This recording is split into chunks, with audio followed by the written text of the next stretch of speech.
Block के चुनावों में आज अंतिम दिन 7 प्रत्याशियों ने नाम दाखिल किए।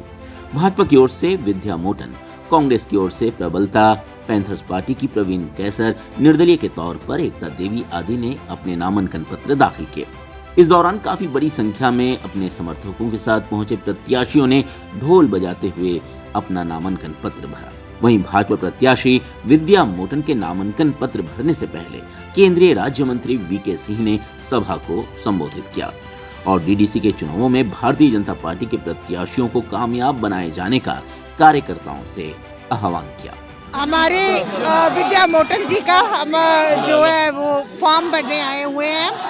भगवान के आशीष चरणों से यही मंगल कामना करते हैं कि मीरा साहब की सारी जनता जो है वो अपना विश्वास अपने राष्ट्रवाद के साथ जताते हुए अपना सारा वोट जो गुपकार गैंग की एक तमाचा होगा, एक जवाब करारा होगा, मोदी जी के पक्ष में डाल के, और 22 तारीख को जब हमारे मतदान पेटियां खुलेंगी तो उसमें से एक ही आवाज निकलेगी, भारत माता की जय, भारत माता। अपने ही भाई लोग हैं, नाराज हैं, कल भारतीय जनता पार्टी के ही सदस्य बनेंगे। धन्यवाद जी।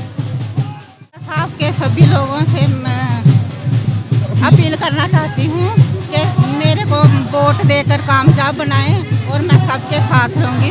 सबका साथ सबका विकास, भारतीय जनता पार्टी जिंदाबाद।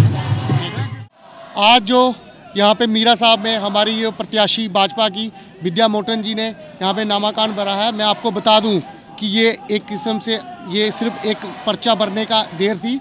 आपको बता दें जिस दिन रिजल्ट आएगा उस दिन सिर्फ कमल का फूल ही हर तरफ खिलेगा, क्योंकि जिस तरह मोदी जी ने तरक्की की राह एक जम्मू कश्मीर को दिखाई है, उसको देखते हुए लोग जो आज ये दिल बना चुके हैं और दिल में ये ठान लिया है कि सिर्फ और सिर्फ मोदी जी और भाजपा को ही हमने जम्मू कश्मीर में डीडीसी क्या आने वाले जितने भी इलेक्शन होंगे उसमें जिताना है।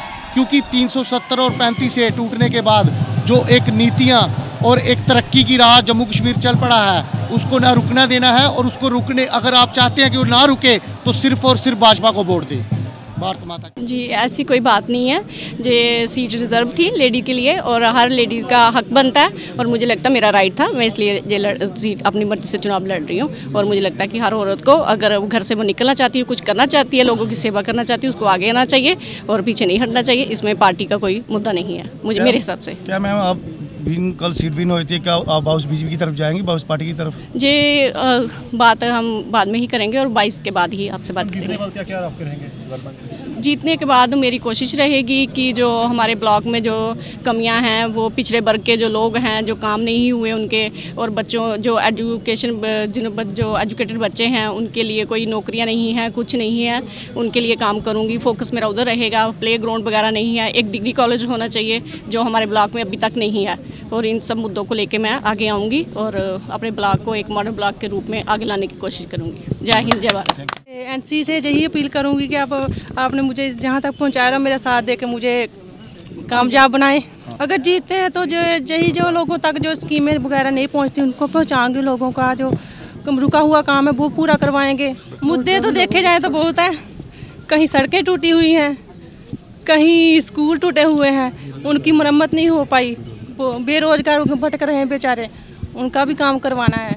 ये मैं जनता तक पहुंचाना चाहूँगी कि अगर मेरे ब्लॉक में डेवलपमेंट हुई होती तो मैं शायद मैदान में नहीं उतरती। अगर मेरी गलियां बनी होती तो शायद मुझे यहाँ खड़े होने की ज़रूरत नहीं होती। और अगर मेरे पंचायत घर का रास्ता पक्का होता तो शायद मैं यहाँ पे खड़ी नहीं होती। ये सब रीजंस हैं। मेरा ब्लॉक बहुत पीछे रह चुका है, इस वजह से मैं आगे आई हूँ। और मेरी जनता से ये अपील है कि मैं समाज के लिए काम करना चाहती हूँ और किसी ऐसे कैंडिडेट को लाइए आगे जो पूरे समाज के लिए काम कर सके।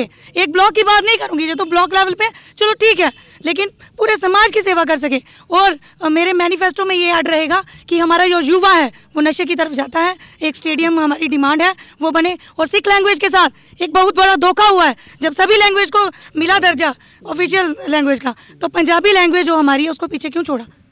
सिख कम्युनिटी आज से यहाँ नहीं रह रही, बहुत पुराने, सबसे पुराना धर्म है ये। तो इन लोगों को क्यों नज़रअंदाज किया गया?